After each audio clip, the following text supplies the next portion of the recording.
So I paid a Twitter growth expert on X, previously Twitter, to learn how he rose to fame, built his audience, and became one of the top influencers and thought leaders on NFT Twitter. And in today's video, I'm going to be sharing with you some of my top takeaways and some of the things you can learn as you are building your brand in Web3. And for those of you who don't know me, my name is Leon Aboud, and I'm absolutely passionate about building communities. I've been doing that since 2016 in Web2, and I've since bridged my skill set into the Web3 space because, as you know, at the core of a successful Web3 brand is community. So whatever it is you're doing in Web3, community has to be the center focal point of your brand. And now under the agency that I founded, Unfungible, we have a little bit over 50 brands as part of our portfolio of companies that we've helped build and launch their NFT brands. And just like I expect people to invest in me and my team for our skill set, our knowledge, and our expertise, I'm also always seeking to learn from other experts that are doing something correctly by either buying their course, doing mentorship hours with them. And one of the skill sets that are in my priority list right now are growth on X. Because as you might know, X, previously Twitter, the algorithm on there has completely changed recently. All of a sudden, long form content is in, video content is in, the type of content that is being recommended on people's feed has changed. And we've seen a lot of influencers shoot up to fame because of the recent algorithm changes.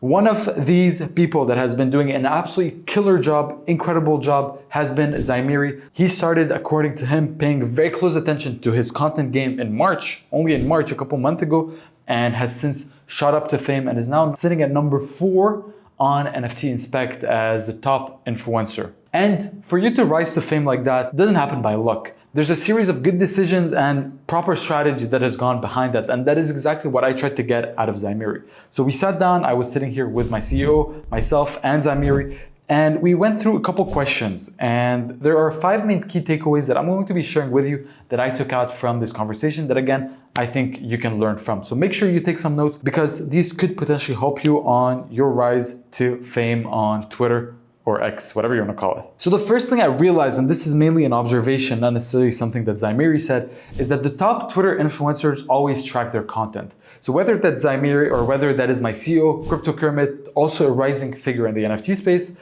one thing they do that I noticed that I don't do and need to start doing is that they track their content. So both of them, for example, they have every day, whatever they post, they have an Excel sheet where they paste that piece of content and then 24 hours after they track the performance of that. And you know this quote, success leaves trails. And what this allows them to do is to understand once you have the data to see, okay, what is it that popped? What is it that performed well? Why did it perform well? So that piece of content, that means that my audience resonates with that specific topic, with that specific angle, how that was written. So by tracking their content, they are able to keep a very close pulse over what does their audience like so they can do more of it. Or someone like me who has yet to crack the Twitter algorithm, I just publish and then I eyeball the results. So number 1, always track your content. Success leaves trails. There's a couple tools you can use. Obviously, the manual way is using Excel sheets. The second way, there's this one tool called Blackmagic, absolutely incredible tool. It's an analytics tool for your Twitter and it gives you very in-depth data. It's a tool I've recently started using. They have a free plan, would absolutely recommend it. Number 2 thing I learned from Zaimiri is that the top content creators bulk produce their content. You want to go on holiday for a week,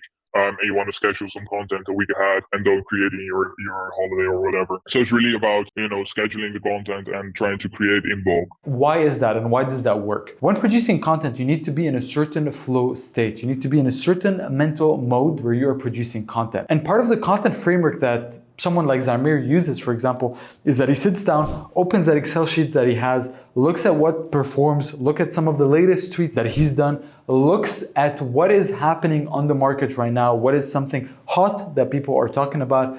And then by looking at this data, he then produces content that is either a variation of something that he's done before that has worked, or he uses a style of writing that has worked before for him and applies that to a current topic that is relevant today. So just this process is like a research process, and doing that properly takes you a little bit of time to get into. But once you're in that mode, you can start bulk producing content for the whole week. Versus someone like me, what I used to do is every time I have a whim of an idea, I just go and I tweet it. And obviously the results speak for themselves.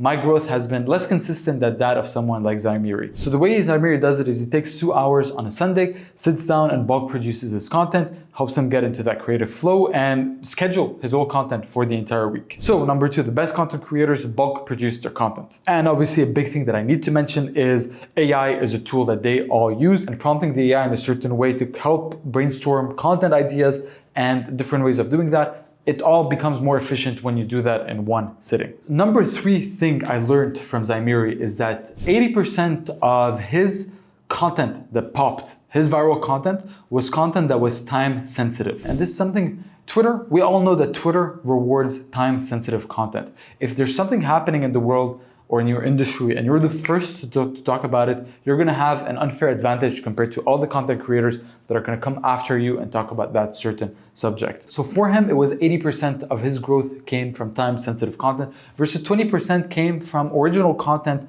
of a topic that was not thought of the way it was created before. So obviously that creates a whole new set of challenges. How do you become the first to talk about a topic? You always need to be attentive because you are competing with a lot of other content creators that are looking for that announcement. And one way to do it, and that's something we've been experimenting with in-house, is you go on Google and you write the keyword for your industry, let's say NFTs, and you're going to filter on Google by time. You go to tools and then you write any time past hour, and every hour you refresh this page. And this is where you're gonna have first access to any news, any announcements, any public announcements that are made for your industry. Obviously, there's a hit or miss. A lot of times these big companies, they announce things first on Twitter before it goes on Google. However, the Google strategy is definitely worth to keep an eye on. Number 4 Twitter growth hack is capitalizing on content that goes viral. So for example, one time sensitive event that recently happened was Bored Ape Yacht Club inviting a private group of individuals to be test subjects to their game development for the other side metaverse. Let's say you were to write a piece of content about this topic, it goes viral, it goes well. What content creators like Zaimiri would do is that they would double down on that specific niche, on that specific topic, because all of a sudden people are reading what they have to say about that. So they would create different angles for the same topic. Let's say Bored Ape Yacht Club's metaverse. This one we're talking about the private event. Let's say you could take another angle being like, here's how much the metaverse is costing Bored Ape. Or here's why Yuga Labs hired an ex-executive from Blizzard to work with them in Yuga Labs. So you see, same topic, you just create adjacent posts to it, which is going to help you ride that wave of growth that you're having. And finally, number 5, which is that there are 2 pieces of content that you should be creating on your account. The first one is niche content. The second one is broad content. Broad content is the type of content that's going to help you tap into a new audience, bring them into your ecosystem. Niche content is the type of content that is going to help position you as an expert in your niche. There's basically 2 types of content. We have niche content and we have broad content. And one mistake that a lot of accounts do, for example, is that they are focused on either one of those without having a good mixture of the two. So you either have very broad accounts that are posting a lot of broad topics that might have a big audience, but it's very hard for them to monetize and to position themselves as an authority figure in their niche. Or you have accounts that are so niche and only create content for that niche that they are unable to get the growth that they are looking for. And it's by mixing these 2 pieces of content that you are able to get the perfect mixture between authority and growth. So for me, for example, I talk a lot about marketing in the NFT space. And one type of niche content, for example, would be, here are 3 ways that this NFT project marketed their NFT collection. 1, 2, 3.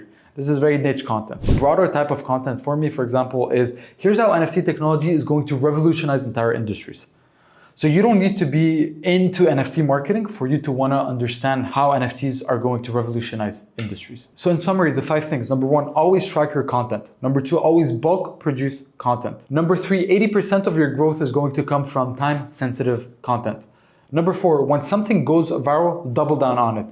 And number 5, have a healthy mix between broad content and niche content. I hope this was helpful to you. If you want to keep learning about building brands in the NFT space, I'm going to be linking a video right here that I think is going to be helping you. And if we are not connected on X, how about we change that? My username is @HeyThisIsLeon. Make sure you DM me letting me know that you're from YouTube. I'll give you some love. All right. See you very soon, ladies and gentlemen.